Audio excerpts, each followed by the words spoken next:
Hello बच्चों, welcome to the VCC classes. आप सभी बच्चों को VCC क्लास में स्वागत है।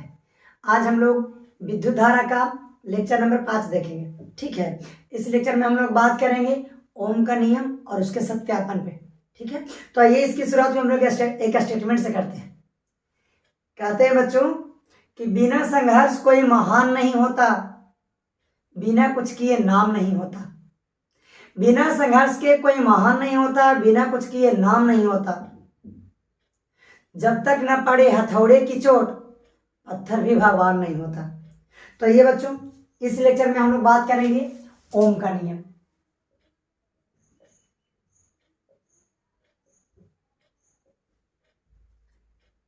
विद्युत धारा का लेक्चर नंबर 5 है। ठीक है ना, 1826 की बात है। 1826 ईस्वी में बच्चों एक जर्मनी के वैज्ञानिक जिनका पूरा नाम जॉर्ज साइमन ओम था, उन्होंने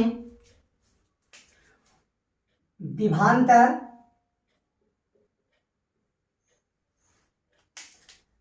यानी वोल्टेज और विद्युत धारा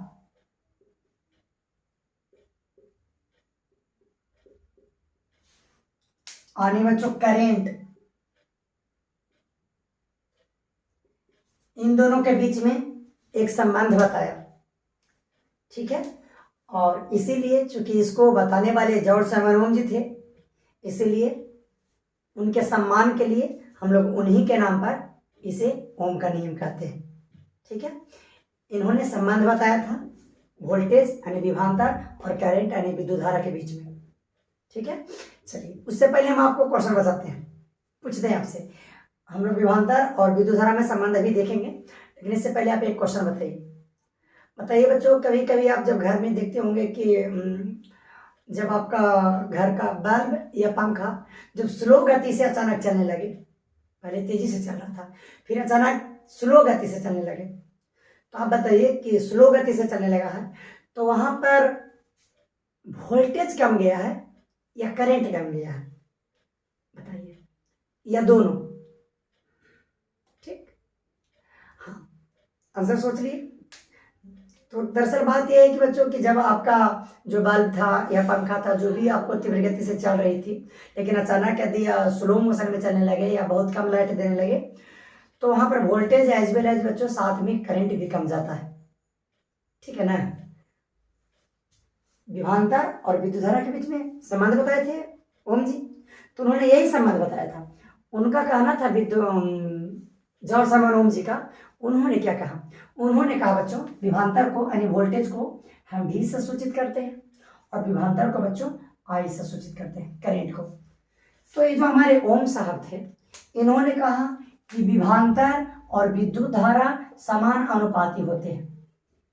ये जो साइन देख रहे हो, इस साइन को हम लोग समान अनुपाती कहते हैं। ठीक है ना, जॉर्ज साइमन ओम बोले कि विभवांतर विद्युत धारा के यानी वोल्टेज करंट के समानुपाती होता है। सर इसका क्या मीनिंग हुआ?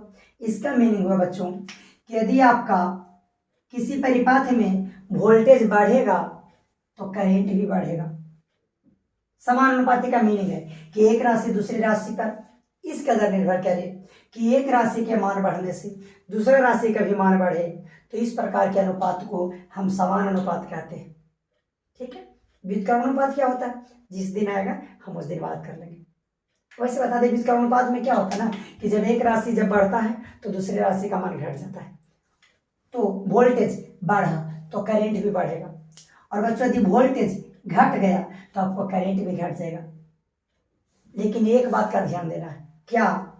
आपको चालक तार के ताप में परिवर्तन नहीं होना चाहिए, यानी ताप आपका अचर होना चाहिए। इस बात को हमेशा, ताप अचर का क्या मीनिंग है? ताप अचर का मीनिंग है कि जिस भी पदार्थ से विद्युत धारा का प्रवाह हो रहा है, उस चालक पदार्थ के ताप में कोई परिवर्तन नहीं होना चाहिए, ताप आपको फिक्स हो जाना चाहिए। यस, यदि ताप में परिवर्तन हो रहा है तो आपको वोल्टेज जिस अनुपात में बढ़ेगा, ये जरूरी नहीं है कि करंट उसी अनुपात में बढ़े। लेकिन अगर आपका ताप अचर है, फिक्स है। तो इतना जरूर है बच्चों, गारंटी है कि जिस अनुपात में आपको वोल्टेज बढ़ेगा उसी अनुपात में करंट बढ़ेगा, या तो जिस अनुपात में वोल्टेज घटेगा उसी अनुपात में करंट भी घटेगा। यस, और यही आपको कहलाता ओम का नियम। हाँ बच्चों, जब ये प्रोपोर्शनलिटी का चिन्ह हटता है, समानुपाती का चिन्ह हटता है, तो कोई ना कोई कांस्टेंट आता है। यहाँ इस साइन को हटा रहे हैं तो बराबर आता है, साइन हटने के बदले में बराबर, और इसके बदले में एक कांस्टेंट आता है। तो यहाँ जो आपका कांस्टेंट है बच्चों, ये आई रह गया, और यहाँ जो कांस्टेंट है वो आपको आर आता है। और इस आर को, जहाँ हमारा आर जो है, इसे हम लोग प्रतिरोध कहते हैं, समझे? आर को हम लोग प्रतिरोध कहते हैं। इस पर हम लोग अगले चैप्टर में अगले लेक्चर में बात करेंगे कि प्रतिरोध क्या होता है। अभी याद रखिएगा। और एक चीज और, ये जो आर है इसको हम लोग नियतांक भी कहते हैं, इसका मान भी फिक्स होता है। यस, आर हमारा नियतांक होता है और आर हमारा प्रतिरोध कहलाता है। ताप हमारा अचर होता है, ताप में आपको परिवर्तन नहीं होना चाहिए। तो किसी भी परिपथ में अगर ताप में कोई परिवर्तन नहीं हो रहा है तो उस परिपथ में जिस अनुपात में वोल्टेज बढ़ेगा उसी अनुपात में करंट बढ़ेगा, ऐसा ओम जी बोल चुके हैं। यस, यानी V बराबर आई आर हमारा हो गया ओम का नियम, जहां आर हमारा क्या कहलाएगा, प्रतिरोध, और आर हमारा नियतांक होता है। ठीक है, चलिए अब ओम का नियम का सत्यापन।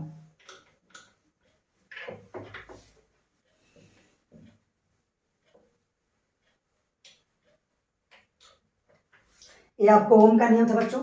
ओम का नियम आपको हो गया कि V बराबर आई आर, और यहां से अगर हम आर निकाल दे बच्चों तो आर बराबर हमारे पास हो जाएगा V बटा आई, और ये जो आर है यही हमारा नियतांक होता है।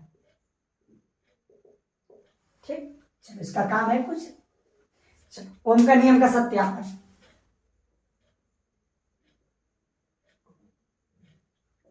तो ओम के नियम को सत्यापन करने के लिए क्या करते हैं, सर्वप्रथम एक सेल लेते हैं, जैसा कि चित्र में दिखाया गया, एक सेल या बैटरी ले, एक सेल लेते हैं। एक मिनट, चलो एक सेल ले लिए और परिपथ बना देते हैं। ठीक, इस सेल में बच्चों एक एमीटर जोड़ दिए, ये हमारा एमीटर हो गया। एमीटर क्या करता है, प्रीवियस लेक्चर देख लो। एमीटर क्या करता है, धारा को नापता है। तो ये आपको करंट, ये जो सेल है ना, इससे कितना धारा जा रहा है, कितना करंट जा रहा है, इसको नापेगा। और आगे परिपथ ले गए, और यहां कोई बच्चों हम नाइक्रोम के तार लगा दिए, नाइक्रोम का तार है, ये हमारा हो गया नाइक्रोम का तार। ठीक है,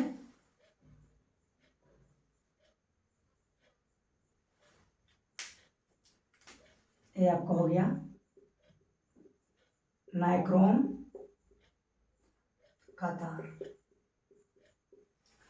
और नाइक्रोम के तार के बीच में एक हम विभवांतर लगा देते हैं।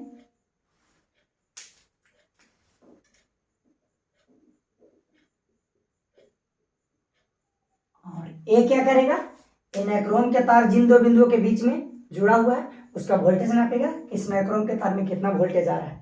ठीक है, और बस ये हमारा प्लस है, ये माइनस, और एक स्विच लगा देते हैं, तब ना स्विच ऑन ऑफ करेंगे। एक स्विच लगा दिए, स्विच को हमें इसका है। तो इतना लिख लो। सबसे पहले क्या कहोगे, कैसे लिखेंगे, कहेंगे सर ओम के नियम के सत्यापन के लिए दिखाए गए चित्रानुसार एक नाइक्रोम का तार लेंगे, एक एमीटर लेंगे जिसे श्रेणी क्रम में हमने जोड़ रखा है, और एक वोल्ट मीटर लेंगे जिसे नाइक्रोम जिन दो बिंदुओं के बीच में नाम दे देते हैं थोड़ा। चलो बिंदु P और बिंदु Q इन दोनों के बीच में रखा हुआ है। तो एक हमने वोल्ट मीटर लिया जिसे बिंदु P और Q के बीच में रखा, एक नाइक्रोम के तार लिया बच्चों PQ जिसको बिंदु P और Q के बीच में लगा रखे हैं। ठीक है, एक स्विच लिए हैं S और एक सेल लिए हैं। यस, तो दिखाए गए परिपथ के अनुसार आप चित्र बना लेना, लिख लेना कि एक मीटर, एक वोल्ट मीटर, एक नाइक्रोम का तार लिए हैं, एक सेल लिए हैं और एक स्विच लगा दिए, कहानी खत्म। बहुत ही सिंपल है। अब क्या करेंगे, सबसे पहले स्विच को ऑन करेंगे। जैसे ही स्विच को ऑन करेंगे बच्चों, वैसे ही यहां से करंट निकालना शुरू हो गया, क्योंकि परिपथ पूरा होने पर और बंद होने पर ही विद्युत धारा का प्रवाह होता है। तो इससे विद्युत धारा निकला, यूं ऐसे घूर के जाएगा, एमीटर से होकर जाता है, और इस तरह से यहाँ से वोल्ट मीटर से होकर करंट जाएगा, और इस तरह से आई जाएगा और आई आ जाएगा, और इस तरह से। ठीक है, तो बताओ, इसको मिटा देते हैं। आर बराबर वी बटा आई, याद रखना। जो हम यहां कर रहे हैं उसको नोट कर रहे हैं। इधर सेल लगा हुआ है, तो इधर बच्चों हम लिख देते हैं एक जगह विद्युत धारा, और इधर हमारा विभवांतर है, यानी हमारा हो गया करंट, और ये हमारा हो गया वोल्टेज। चलिए, तो हम सबसे पहले यहाँ एक सेल लगाए हैं, स्विच को ऑन किए, जैसे ही करंट गया, एमीटर हमको बताएगा करंट कितना जा रहा है। एमीटर क्या होता है, एक ऐसा मशीन है तो जो करंट ही तो बताता है। तो ये करंट शो किया, तो मान लेते हैं कि एक सेल लगाने पर ये जो करंट शो किया वो 1 एम्पियर। ठीक, उसके बाद करंट आगे गया इन दोनों के बीच, इसके कारण इसका विभवांतर जो भी हो, मान लेते हैं इसका वोल्टेज भी है, तो इसके कारण से बच्चों ए शो करेगा वोल्टेज। तो जैसे ही इसमें करंट गया तो ये बताएगा कि कितना वोल्टेज है। तो मान लेते हैं कि ये शो कर रहा है कि इसके पास 2 वोल्ट का वोल्टेज है। अब क्या करेंगे कि अभी सेल हमने एक लगाया है, अब एक सेल के स्थान पे हम 2 सेल लगाएंगे। स्विच को ऑफ कर लो। अब एक सेल के स्थान पे बच्चों 2 सेल लगाए, उसके बाद स्विच को पुनः ऑन किए, स्विच को फिर से ऑन किए। ऑन करने के बाद एमीटर के रीडिंग देखेंगे, पठन देखेंगे, और वोल्ट मीटर का पठन देखेंगे। देखेंगे कि एमीटर हमें कितना करंट बता रहा है और वोल्ट मीटर हमें कितना वोल्टेज बता रहा है। तो मान लेते हैं कि जैसे ही हमने 2 सेल लगाया तो एमीटर हमें 2 एम्पियर का करंट शो कर रहा है। एग्जैक्टली उसी समय हमारा वोल्ट मीटर बोल रहा है हमसे, रीडिंग उसमें देखे, उसमें लिखा हुआ रहेगा, ठीक है ना। तो उसमें देखिए तो हमें 4 वोल्ट दिखाई दिया। अब क्या किए, 2 सेल के जगह पर बच्चों हमने 3 सेल लगा दिया। फिर स्विच को ऑन किया, जैसे ही स्विच को ऑन किया 3 सेल लगा के, फिर से देखा एमीटर के रीडिंग और वोल्ट मीटर की रीडिंग। इस बार हमें एमीटर बताया कि 3 एम्पियर का करंट हमसे जा रहा है, और वोल्ट मीटर बताया कि भाई हमको 6 वोल्टेज हमारे पास आ रहा है। तो यही प्रयोग बच्चों हम 4 बार 5 बार करेंगे। ठीक है, उसी तरह से 4 सेल लगाए तो बोला कि हमारे पास 4 एम्पियर का करंट है, और वो बता रहा है कि हमारे पास 8 वोल्ट का वोल्टेज आ रहा है। फिर 5 सेल लगाए तो 5 एम्पियर की करंट बताया एमीटर हमारा, जबकि वोल्ट मीटर में बोल रहा है कि हमारे पास जो वोल्टेज आ रहा है वो 10 वोल्ट आ रहा है। अब आप देखो ओम का नियम क्या बोला था कि भी डायरेक्टली प्रोपोर्शनल आई, यानी वोल्टेज करंट के समानुपाती होता है, यानी जिस अनुपात में वोल्टेज बढ़ेगा उसी अनुपात में हमारा करंट बढ़ेगा। लेकिन एक चीज हमारा कंडीशन था बच्चों, क्या कि ताप हमारा क्या होना चाहिए था, आचर होना चाहिए था। ये सब चीज हो रहा है ताप आचर पे। हम ये मान रहे हैं कि नाइक्रोम के तार ना तो गर्म हो रहा ना ठंडा हो रहा, एग्जैक्टली सेम तापमान पे। चलिए, तो आप क्या देख सकते हो, शुरू में करंट 1 था तो वोल्टेज 2 वोल्ट, करंट 2 हो गया यानी करंट बढ़ा, वोल्टेज 4 हो गया। मतलब बच्चों करंट बढ़ रहा है तो वोल्टेज भी बढ़ रहा है। फिर करंट 3 एम्पियर हो गया, करंट और बढ़ा, तो देख रहे हो कि वोल्टेज भी 6 वोल्ट हो गया, ये और भी बढ़ा। फिर क्या देखे बच्चों, 4 हो गया करंट तो वोल्टेज 8 हो गया, करंट 5 हो गया, वोल्टेज भी 10 हो गया। मतलब जैसे जैसे हमारा करंट बढ़ रहा है वैसे वैसे वोल्टेज भी बढ़ रहा है। आप उल्टा करके भी देख सकते हो, इधर से भी बोल सकते हो कि सर पहले 2 वोल्ट का करंट था, 2 वोल्ट का विभवांतर था तो करंट 1 एम्पियर का था यानी विभवांतर था। फिर जो विभवांतर था वो 4 वोल्ट हो गया यानी बढ़ गया, तो हम क्या देख रहे हैं, करंट भी बढ़ गया। मतलब विभवांतर बढ़ा, 2 से 4 हो गया तो करंट 1 से 2 हो गया, यानी विभवांतर बढ़ने से करंट भी बढ़ा। उसी तरह से फिर देखें कि वोल्टेज विभवांतर 4 से 6 हो गया तो करंट 2 से 3 हो गया, यानी विभवांतर बढ़ने से फिर से करंट बढ़ा। फिर विभवांतर 6 से 8 हो गया, अब करंट देखो 3 से 4 हो गया, यानी ये बढ़ रहा है, ये दोनों बढ़ रहा है। यस, यही हमारा ओम का नियम है। अब हम क्या कर रहे हैं बच्चों, इस सेटअप को मिटा रहे हैं और विभवांतर और धारा के बीच में एक हम ग्राफ खींच रहे हैं। ठीक है, जो ग्राफ बताएगा कि ओम का नियम बिल्कुल सही है। ठीक, चलो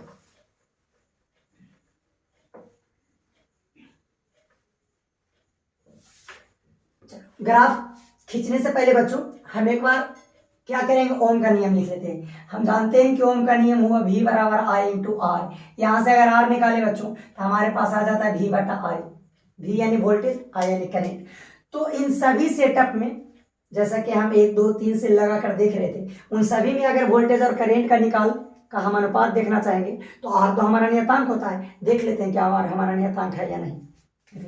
R निकाल रहे हैं पहले इसके लिए, तो इसके लिए निकालोगे तो इसमें वोल्टेज कितना था बच्चों, 2 एम्पीयर। करंट कितना था इस समय, 1, तो 2/1 यानी 2। और याद रखें प्रतिरोध का ऐसा मात्रक ओम होता है। हम इस पर आगे चल के डिस्कस करेंगे। इसी तरह से इसके लिए निकालो प्रतिरोध, वोल्टेज कितना, जब वोल्टेज हो गया 4 वोल्ट तो करंट हो गया 2 एम्पीयर, फिर से काट लो 2 ओम आ गया। इस सेटअप के लिए इसमें वोल्टेज 6 वोल्ट, वोल्टेज और करंट का अनुपात, करंट 3 एम्पीयर, तो 3 दूनी 6 ओम। इसी तरह से इसके लिए निकाल दो, इसमें आप वोल्टेज देख सकते हो कि 8, तो करंट कितना था 4, अनुपात निकालो 4 दूनी 8। अब इसमें देख लो वोल्टेज हमारा बच्चों 10 और करंट हमारा कितना 5, तो 5 दूनी 10। अब आप देख सकते हो कि यार हमारा नियतांक है, ठीक से सभी जगह R का मान 2 2 2 2 2। इसीलिए क्या कहा जाता है कि V बराबर I में R में R जो होता है हमारा नियतांक होता है, फिक्स होता है। यस, चलिए अब हम ग्राफ खींच लेते हैं।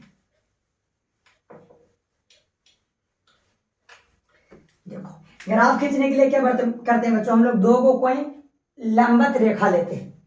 एक रेखा ये हमारा हो गया और एक रेखा ये हमारा हो गया, ये दोनों लंबवत रेखा। इसमें से आप किसी एक पर धारा को और किसी एक पर विभवांतर को दिखा दो। चलो इस रेखा पर हम धारा को शो कर दिए कि हमारा धारा एम्पियर में शो करेगा, और इस रेखा पर बच्चों इसको थोड़ा हम और सीधा स्ट्रेट ले लेते हैं, ठीक है। चलो इस रेखा पर हम विभवांतर को शो करवा दिए कि हमारा विभवांतर बता रहा है वो भी वोल्टेज में, ठीक। अब अंकित करो, जब देखो करंट के एम्पियर था 1 एम्पियर, तो विभवांतर के वोल्ट था 2 वोल्ट, ये हमारा 0 हो गया। तो जब करंट 1 एम्पियर था तो विभवांतर था 2, दोनों को सीधे सीधे आप मिला लो। इसी तरह से जब करंट 2 एम्पियर था तो वोल्टेज 4 वोल्ट, करंट हमारा है ये 2 एम्पियर था बच्चा, इस समय वोल्टेज हमारा 4 था, फिर से दोनों को मिला लो। फिर करंट 3 एम्पियर हुआ तो वोल्टेज 6 वोल्ट, करंट 3 एम्पियर हो गया तो वोल्टेज हमारा 6 हो गया। इसी तरह से करंट 4 एम्पियर तो वोल्टेज 8 वोल्ट,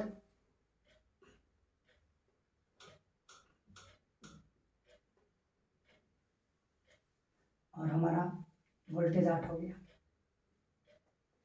और जब करंट हमारा 5 एम्पियर था तो वोल्टेज 10 वोल्ट।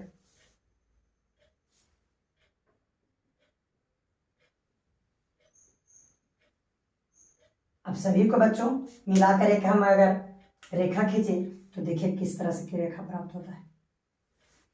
स्ट्रेट लाइन प्राप्त हुआ। ये सारा रेखा बच्चों हमें बताता है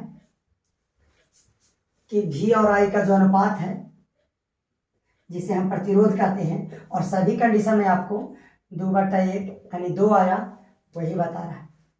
तो इस ग्राफ के किसी भी बिंदु पर अगर आप स्लोप खींचोगे ना, स्लोप मतलब स्पर्श रेखा, स्पर्श रेखा खींचोगे तो बच्चों किसी भी बिंदु पर आप अगर स्लोप खींचोगे तो उस बिंदु पर वो प्रतिरोध को बता देगा।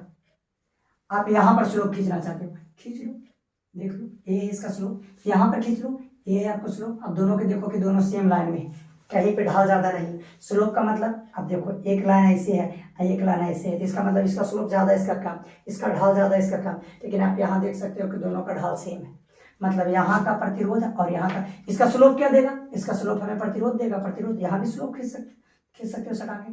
यस, यहाँ भी सेम लाइन में हो गया प्रतिरोध, यहाँ भी स्लोप खींचो हमारा प्रतिरोध, और यहाँ भी स्लोप खींच सकते हो हमारा प्रतिरोध, ठीक। तो आप क्या देख रहे हो कि सभी जगह स्लोप जो है ना सेम है, सेम ढाल का है, ठीक। तो ये V है और ये हमारा A है, यानी वोल्टेज और एम्पियर के बीच का जो स्लोप होता है वो हमें प्रतिरोध देता है, और ये प्रतिरोध ये स्लोप हमें बताता है कि सभी जगह स्लोप एक जैसा है, यानी नियतांक है। तो ये था बच्चों आपका ओम का नियम और उसका सत्यापन। तो इसी के साथ हम इस लेक्चर को समाप्त करते हैं। जय हिंद, जय भारत।